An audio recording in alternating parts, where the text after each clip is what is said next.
ये क्वेश्चन किया हुआ है नाइट टार्जन ने। सर जी ज़मा विख्तान गुर्जीगी और कमज़ोरी दी और ख़ानदानी मसला दा बसंग डीर शी और चिज़ो विंज़म उज़म नो लग सर आता हो खाया चे सही शी प्लीज़ रिप्लाई। अच्छा, ये नाइट टार्जन ने एक कमेंट किया हुआ है, किस पश्तो में किया हुआ है, मैं उर्दू में ट्रांसलेट करता हूँ क्योंकि बहुत कॉमन क्वेश्चन है और कोई बहुत ज़्यादा लोगों ने कमेंट किए और पूछे और सबको मैंने किया। मैं बनाऊँगा तो अभी टाइम हमने निकाला है और हमारा टाइम सब आप लोग के लिए ही है। तो इन्होंने पूछा है कि सर जी मेरे जो बाल है वो बहुत ज़्यादा गिरते हैं और बहुत कमज़ोर है और ये हमारा ख़ानदानी मसला है और ये कैसे ज़्यादा होंगे, कुछ बताए ताकि सही हो जाए, प्लीज़ रिप्लाई। अच्छा, तो सबसे पहले तो रिप्लाई का ये है कि सबसे पहले तो हर किसी को, ये जिन्होंने भी ये क्वेश्चन किए उनको पता होना चाहिए कि हेयर फॉल क्या होती है, क्यों होती है, किस किस को हो सकती है और इसका इलाज क्या है। तो ये पूरी चीज़ें जानने के लिए वीडियो आप पूरी देखेंगे तो तभी आपको समझ आएगी। अब इन सब चीज़ों से पहले हमें क्या पता होना चाहिए? हमें पता होना चाहिए कि बालों की नॉर्मल लाइफ क्या है, नॉर्मल रूटीन बालों की क्या है सब इंसानों में, कि किस तरह वो बढ़ते हैं, किस तरह होते हैं, किस तरह। तो सबसे पहले जब बच्चा पैदा हो जाता है, मेल जो बंदा होता है, मर्द जो होता है, उसके सर पे बचपन से ही तकरीबन 1,10,000 हेयर फॉलिकल उसी टाइम से मौजूद होते हैं। ठीक है, कुछ नज़र आते कुछ नहीं आते, लेकिन तकरीबन 1,00,000 से 1,10,000 बाल होते हैं यहाँ से लेके पीछे तक। अब इसमें जैसी एज के साथ होता है तो बाल नज़र आना होता है, घने होते हैं। अब इस बालों के 3 स्टेजेस होते हैं, एक होता है एनेजन, एक होता है कैटेजन और एक होता है टेलोजन। ठीक है, ये 3 फेज़ होते हैं बालों की लाइफ के। बालों की लाइफ जो फेज़ है वो 3 होते हैं, एनाजन होता है, कैटेजन होता है और टेलोजन। एनाजन वो फेज़ है जिसमें आपके बाल बढ़ रहे होते हैं, ग्रोथ बढ़ रही होती है। ठीक है, यूजुअली आपने सुना होगा कि फलाना के बाल बहुत लंबे होते हैं, घुटनों तक पहुँचे, लेकिन मेरे लंबे नहीं होते, ये क्या वजह? तो वो आपका जो अंदरूनी मसला है एनेजन फेज़ का है, उसमें कोई कुछ भी नहीं कर सकता। एनेजन फेज़ 2 से 3 साल तक वो उसके फेज़ के जो बाल है वो 2 से 3 साल तक सर पे होते हैं, उसके बाद वो न्यू आते हैं, गिरते हैं। कुछ लोगों का जो एनेजन फेज़ है वो 2 साल होता है, कुछ लोगों का 3 साल। जिन लोगों का 2 साल होता है उनके बाल ज़्यादा लंबे नहीं होते, जिन लोगों का 3 साल होता है उनका ज़्यादा। तो ये एक अंदर का मसला है जो कोई भी करेक्ट नहीं कर सकता। इसके बाद कैटेजन फेज़ है जो ट्रांजिशन फेज़ है, जो गिरने वाले हैं वो फिर रिफ़्रेश होते हैं। और तीसरा टेलोजन फेज़ है। टेलोजन फेज़ वो है जिसके आप बाल गिर जाते हैं और वो आपके 10% बाल होते हैं नॉर्मली आपके सर के। तो टेलोजन जो है 10% होता है फेज़ जो है, तीसरा जो फेज़ है जिसमें बालों की ग्रोथ रुक जाती है, रेस्टिंग फेज़ होता है, जो बाल गिर जाते हैं और वो 3 से 4 महीने तक उस फेज़ में होते हैं। ठीक है, अब 10% का मतलब ये है 1,10,000 अगर बाल है तो 10% इसका हो गया कि 10,000 हो गए। अब अगर 100 दिन हम लेते, 3-4 महीने का एवरेज करके 100 दिन लेते हैं तो वो एवरेज आपकी हेयर फॉल होनी चाहिए दिन में 100। तो दिन में 100 बालों तक गिरने का ये नॉर्मल है 24 घंटों में। वो आप शावर ले रहे हो, टॉवल यूज़ कर रहे हो, तकिया पे हो, जहाँ भी हो, लेकिन 100 बाल नॉर्मल है, 50 से 100। उसके लिए परेशान होने की ज़रूरत नहीं, वो नॉर्मल होता है। वो एक टेलोजन फेज़ होता है, वो फिर फ्रेश होता है और फिर जाता है। तो एक्चुअली ये 3 फेज़ होते हैं। पहले ये पता होना चाहिए कि ये कितना नॉर्मल है, कितना एबनॉर्मल है और उसके बाद आपने आगे मूव करना है कि अभी इसके पता करें कि ये नॉर्मल हेयर फॉल है तो अब क्या हो सकता है। तो वो अभी मैं आपको बताऊंगा कि नॉर्मल हेयर फॉल क्यों होता है, कैसे होता है और उसको हम कैसे रोक सकते हैं।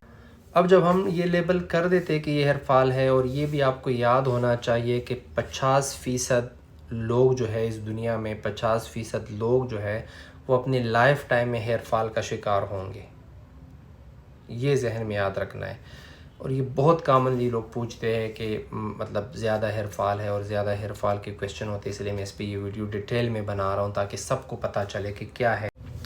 तो अब हेयर फॉल जो है वो नॉर्मल एजिंग का एक हिस्सा है और यंग लोगों में है जो स्ट्रेस की वजह से ज़्यादा होता है।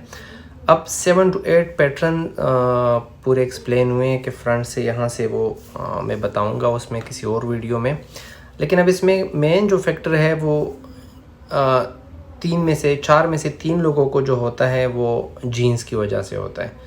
अब छोटा के क्या होता है, किसको है वो पता नहीं, किसी को नहीं पता। ठीक है, और अब 3 से 4 जो है उनका अगर जीन से है तो क्या ट्रीटमेंट है, तो जीन थेरेपी है। अब जीन थेरेपी अगर आप करोगे तो और मसले होंगे, मतलब आपकी जेंडर आइडेंटिफाई नहीं होगी, क्योंकि आपको उस जीन को जिसको मेल फीमेल में वो जीन्स कन्वर्ट करते हैं उसी को आप सप्रेस कर रहे हो हार्मोन को, तो वो और मसले होते हैं।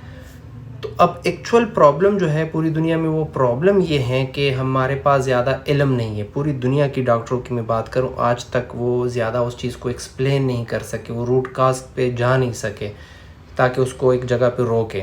तो इसलिए इसकी कुछ चीज़ों की ट्रीटमेंट है, कंट्रोल है, कुछ नहीं है।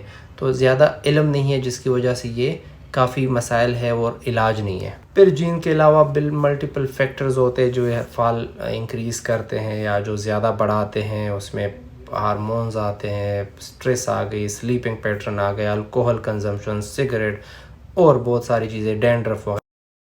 फिर ये मिथ्स हैं हेयर फॉल के बारे में। कोई कहता है कि मैं जब डेली शावर लेता हूँ तब गिरते, कोई कहता है कि टोपी पहनने से ब्लड सप्लाई कम होती है, ज़्यादा से टोपी पहनी तब गिरते हैं।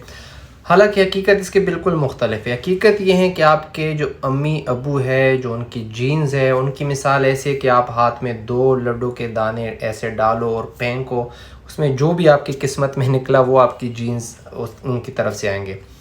तो वो सबसे पहले जो मेन रीज़न फैक्टर है हेयर फॉल में वो है जीन्स, ठीक है।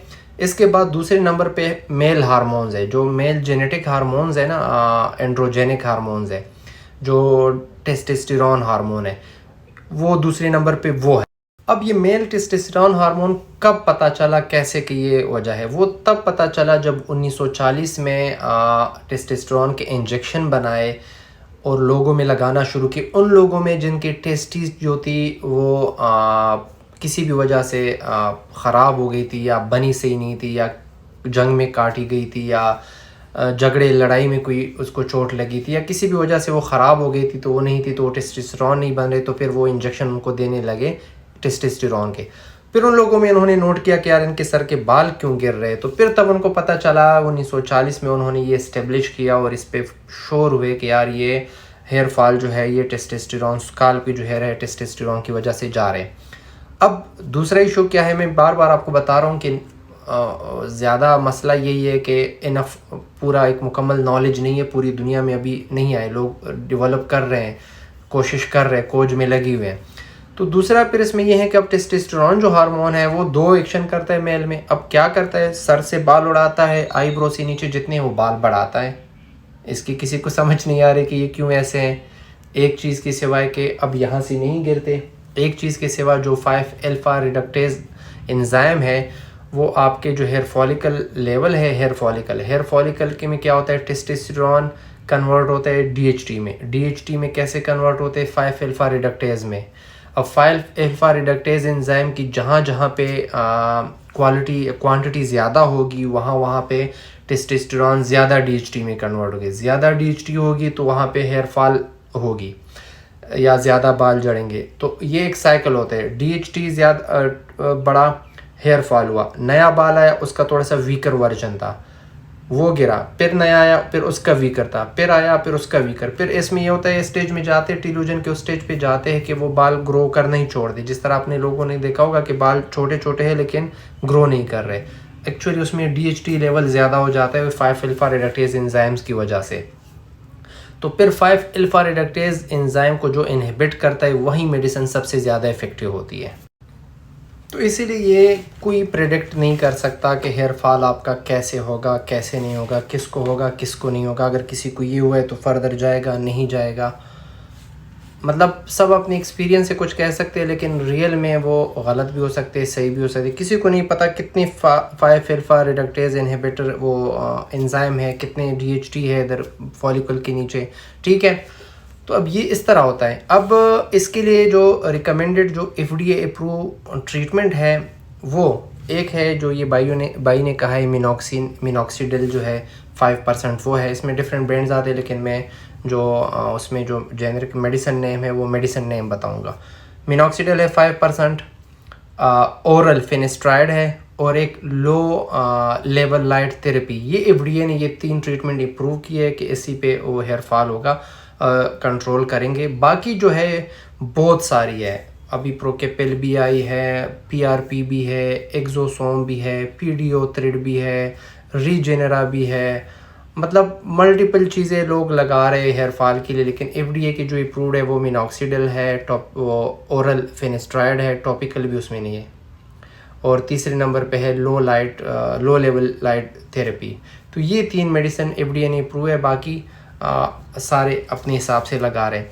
अब ट्रीटमेंट में क्या इशू? ट्रीटमेंट में सबसे पहले इशू आप हर किसी का आता है, उसमें सबसे पहले आता है कि पेशेंट को नीड क्या है, रिक्वायर्ड क्या है। दूसरे नंबर पे आता है कि पेशेंट का बजट कितना है।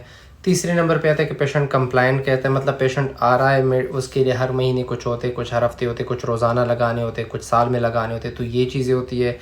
तीसरे नंबर पे है कि वो प्रोडक्ट अवेलेबल है आपके इलाके में या नहीं इलाके। चौथे नंबर पे आता है कि आपके जो सर्जन है, जो आपका फिजिशियन है, जो आपकी ट्रीटमेंट कर रहा है, उसको क्या फ़ायदा हो रहा है। ठीक है, तो वो भी फ़ायदे के लिए बैठे ना, ये तो ऑब्वियस सी बात है। अगर मैं बैठा हूँ, कोई और बैठा है, तो उसका उसमें क्या फ़ायदा है। तो ये सारी चीज़ें मिला के फिर कोई ट्रीटमेंट की तरफ जा रहा होता है, कोई ट्रीटमेंट शुरू करता है। तो वही ट्रीटमेंट आपकी यही है, मिनॉक्सिडिल है, फिनेस्ट्राइड है, लो लाइट बीम थेरेपी है, पीआरपी है, एक्सोसोम है, रीजेनरा है, थ्रेड है, जो जिसके बस में जो चले। हम सब मरीज़ों को अपनों को ये कहते हैं कि हेयर फॉल जब शुरू हुआ है उसको आप इन चीज़ों को बिल्कुल ख़त्म नहीं कर सकते, थोड़ा सा डिले कर सकते हो। आप मर्ज़ी है जो चीज़ें लगाओ करो, लेकिन उसको रोको। एरिस्टोटल ने जो अरस्तु है उसने हज़ारों साल पहले कहा था कि जो ख्वाजा सरा है उनमें बाल क्यों नहीं गिरते, लेकिन उनको ये नहीं पता था कि टेस्टोस्टेरोन की वजह से, लेकिन उन्होंने कहा नहीं गिरते। उस टाइम से लोग ये किसी एक का गोबर, उसका तेल, सांडे का तेल, फलाना, प्याज, आलू, कचालू, जो चीज़ें मिल रहे सर पे मल रहे और कोशिश करें कि हेल रोके, लेकिन नहीं रोकते।